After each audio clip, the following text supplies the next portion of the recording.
Hey everyone, Fox from Fox and Kit Woodworks and Fox Den Videos bringing you this week's tip and trick of the week. And in fact, this one I'm actually just starting myself, so stay tuned to find out more.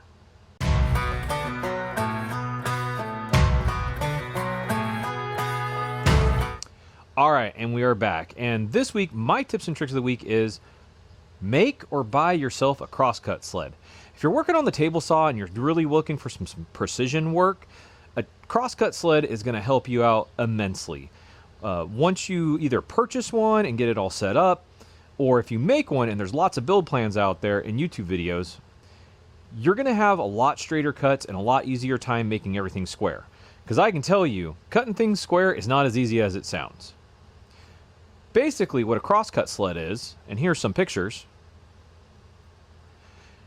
is it's a jig, or basically a tool that we use that fits in the miter slots of our table saw, and it slides back and forth, and it is designed so that the back fence is as perfect to 90 degrees to the blade.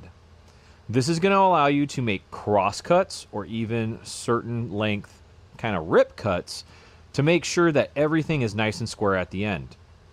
In fact, there's I think it's called the 5-cut method, that allows you to see how accurate your table saw is once you set up a crosscut sled.